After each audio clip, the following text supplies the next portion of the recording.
Então vamos lá, galera, eu vou gravar um vídeo aqui sobre a soma dos termos de uma PG, porque eu postei esse vídeo aqui no Instagram e muitos me perguntaram: Wagner, por que não precisa usar a fórmula da soma dos termos da PG? Então esse vídeo é justamente para mostrar que você não precisa memorizar centenas de fórmulas, beleza? Então vamos lá, vamos iniciar com essa questão que apareceu no Bombeiro em 2006. Então ele diz o quê? Que é uma pilha, né, de disco de madeira com as seguintes espessuras. Ó, o primeiro disco tem 1 centímetro, o segundo já tem a metade, né? E o terceiro já tem 1/4. E assim infinitamente, ó, onde o próximo disco tem sempre espessura igual à metade da espessura do disco anterior. Nessas condições, pode-se afirmar que essa pilha tem altura aproximadamente igual a quanto? Então vamos lá, então você pegou o primeiro disco que tem 1 centímetro de espessura, ou seja, 1 centímetro de altura, beleza? Já o segundo tem 1/2, logo a altura, né? A altura da pilha vai ser a soma dessas alturas dos discos, tá? Então basta somar. Então o primeiro disco, ó, 1 centímetro, o segundo a metade, né? A metade, ó. Já o próximo vai ter 1/4, 1/4.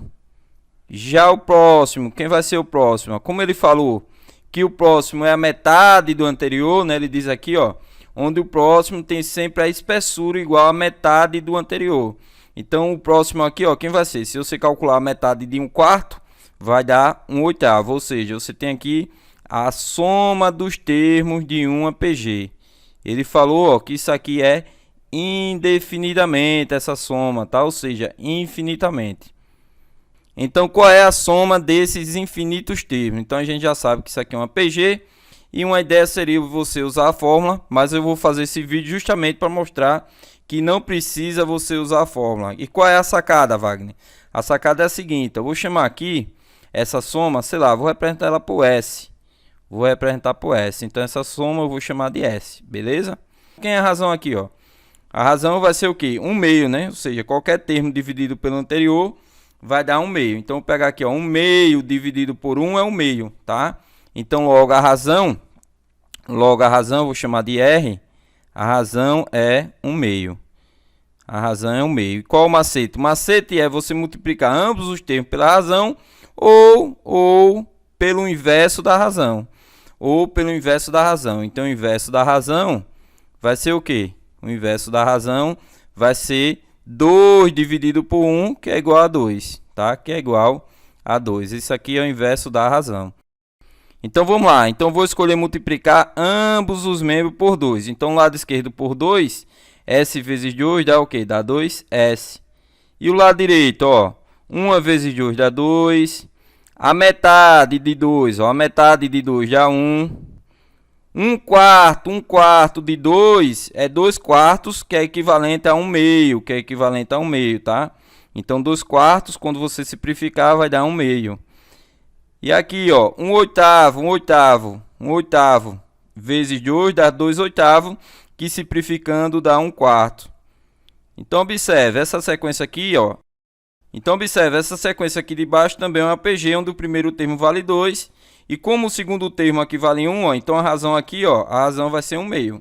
Então a metade de 2 dá 1, a metade de 1 vai dar 1/2, a metade de 1/2 é 1/4, a metade de 1/4 vai ser 1/8 e assim infinitamente, tá? E assim infinitamente, beleza? E agora, depois que você multiplicar ambos os membros pela razão ou pelo inverso da razão, você vai fazer a diferença entre essas equações, tá? Eu vou fazer essa diferença de baixo para cima. Eu posso fazer de cima para baixo também. Vou fazer de baixo para cima por questões de conveniência, tá? Por questões de conveniência. Então, vou fazer de baixo para cima porque vai ficar bem mais fácil, ó. Se eu fizesse de cima para baixo, ia ficar menos S. Então, para ficar mais fácil, eu vou fazer de baixo para cima, tá? Então, 2S menos S dá S positivo no lado esquerdo. No lado esquerdo. Agora, no lado direito, ó. Isso aqui menos isso aqui, ó, vai dar o quê? Observe, isso aqui menos esse vai dar 0, ó. Esse cara menos esse vai dar 0. Esse cara menos esse dá 0. Esse cara menos esse dá 0. Esse cara menos esse dá 0. Esse cara daqui, ó, qualquer cara que aparecer aqui, menos esse vai dar 0. Logo, ficou apenas o que? O 2. Então, você vê, ó, como é fácil, né? Então, logo, a soma dos termos dessa PG é igual a 2. No caso aqui, como a unidade está em centímetro, então a resposta correta é a letra D, tá? É a letra D. Então, olha só, essa ideia de você multiplicar ambos os membros pela razão ou pelo inverso da razão serve também se a PG ela for finita, tá? Se ela for finita, você usa a mesma ideia, beleza? Então, logo a soma é igual a 2. Eu vou aproveitar e vou resolver agora uma questão da CESP, tá? Pegar essa ideia aqui e vou aproveitar para resolver uma questão da CESP, beleza? Então, vamos lá, ó. Questãozinha da CESP. Ela está me dizendo que essa soma aqui é inferior a 2. Então, essa soma é o quê? A soma dos termos de uma PG. E a gente já viu lá na questão da pilha que se isso aqui fosse a soma, né? Se fosse a soma dos termos de uma PG infinita, isso aqui seria igual a quanto? Seria igual a 2. A gente já fez lá na questão da pilha, beleza? Então, observa, ó, se fosse infinita, seria igual a 2. Como é finita, então vai ser menor do que 2. Vai ser menor do que 2, beleza? Então, logo, o item está correto. Porque a gente já fez essa soma e viu que se fosse infinita seria 2, tá? Se fosse infinita, como é finita, então vai ser menor do que 2. Beleza, galera? Vai ser menor do que 2. Portanto, o item está correto. Tá? Então é isso aí. Qualquer dúvida, é só entrar em contato.